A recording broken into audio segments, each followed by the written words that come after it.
वर्षाच्या नंतरही परवीन भाऊ जिंकून आले, पण जे वाटाचे कॅन्डिडेट होते त्यांनी काही आक्षेप घेत नाही, ईव्हीएम घोटाळ्याचे आरोप केले. मला वाटतं बडबड करण्यापेक्षा आणि निराधार खोटे आरोप करण्यातच त्यांना मजा वाटते, परंतु त्यांची ही मजा लोकांनी त्यांना सजा दिली तरी सुधारायचं लक्षण नाही. एक सीट काउंटिंग झाली नव्हती, उलट ती सीट काउंटिंग केल्यामुळे प्रकाश दरेकरांची 2000 मतं वाढली. जे पहिला 2000 मतांनी विजय होता ते आता 4000 मतांनी झाला, 3998 मतांनी. त्याच्यामुळं काउंटिंगच्या सीटचं हे होतं आणि त्यामुळे सगळ्या पुन्हा रिकाउंटिंग केली आणि त्याच्यामुळे 4000 मतांनी प्रकाश दरेकर विजयी झालेले आहेत. आता रडीचा डाव खेळले नाहीत तर ती उभाटा कसली, आणि त्यामुळे रडीचा डाव त्या ठिकाणी आक्षेप गोंधळ धिंगाणा घालणं हे त्यांचा स्थायी भाव झाला आहे. परंतु आम्ही खूप पेशन्सली आम्ही मुंबईकरांना जबाबदार आहोत, त्यांना आरडाओरडा करायचा ते करत राहू. मी या ठिकाणी मतदारांचं मनापासून आभार मानतो. इथल्या वनजमिनीचा विषय, इथल्या SREचे विषय आहेत, या साऱ्या प्रश्नांची जे जे आम्ही शब्द दिलेत ते पूर्ण करू.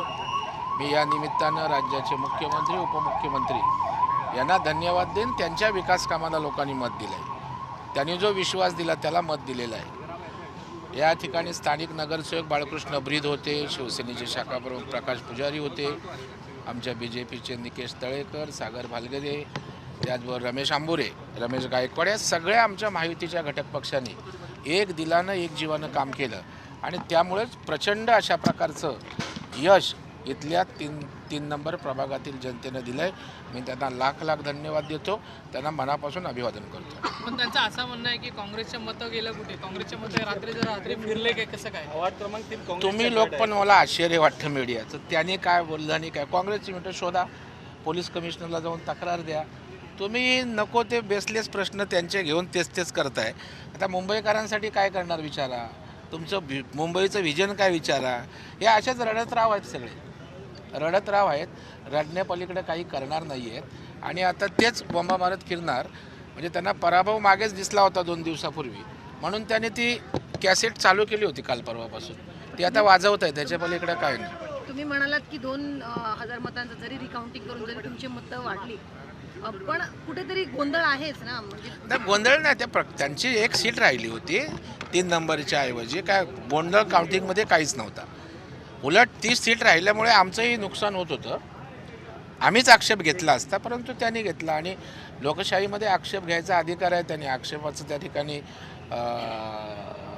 सन्मान राखला आणि जो झाला आहे तो रीतसर निकाल झालेला आहे. उद्धव ठाकरेकडे ते तक्रार करणार आहेत, त्याच्यानंतर तुम्ही तेच का हो, जरा चांगलं बाकी विचारा. काय तुम्हाला काय दुःख वगैरे झालंय का, असं काय नाही. भाऊ तुम्ही काय सांगणार? पैसे वाटण्याचा आता झालं, जर अरे आरोपाला अक्कल लागत नाही. जर लोकांना वाटलं असतं तर लोकांनी मतपेटीत केलं असतं ना. लोकशाहीमध्ये आपण कोणाला या ठिकाणी करतो, मतदारांना आपण महत्त्व देतो ना, की मतदारांना मूर्ख समजता. त्याच्यामुळं जिंकल्यावर ना माणसांनी मोठ्या मनानं पराभव स्वीकारायचा असतो, परंतु दुर्भाग्य की त्यांना तशा प्रकारचे संस्कार नाहीत. आता मी त्या पराभूत उमेदवाराला बॅड लक करून स्पोर्टिंगली सांगत होतो, तर असेच तुम्ही बोलताय तसेच ती बडबड करत होती.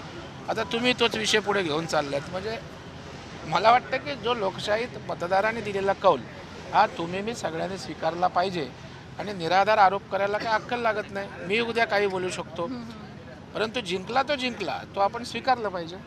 पूर्ण मुंबईमध्ये जे निकाल आला त्याच्यावर काय सांगाल? पूर्ण मुंबईमध्ये जे निकाल नाही, अतिशय चांगला निकाल आला आणि मुंबईकरांनी लँडस्लाईड विक्टरी द्यायचं त्या ठिकाणी ठरवलेलं आहे आणि त्याच्यामुळे मुंबईकरांच्या ज्या अपेक्षा आहेत त्या देवाभाऊंच्या नेतृत्वाखाली ते आणि शिंदेसाहेब पूर्ण करतील. मतदार केंद्रावरती अजूनही 4 वॉर्डचे मतदान अजूनही बाकी आहे, त्यामुळे निकाल फिरू शकतो. नाही, आता क्लिअर कट निकाल होत आहेत. पहिली पद्धतीने आताच्यात फरक आहे. आता 2 वार्ड एका वेळेला घेत आहेत आणि 2 वार्ड पूर्णपणे जाहीर झाल्यावर पुढचे 2 वार्ड घेत आहेत. त्याच्यामुळे फिरणार काय, निकाल जाहीर झालेले डिक्लेअर झालेत, फिरायचा विषय येतो कुठे. भाजपला मोठा यश मिळाला आहे, महापौर कोणाचा होणार आता सांगा? भारतीय जनता पार्टी, शिवसेना, RPI युतीचा. ठीक आहे.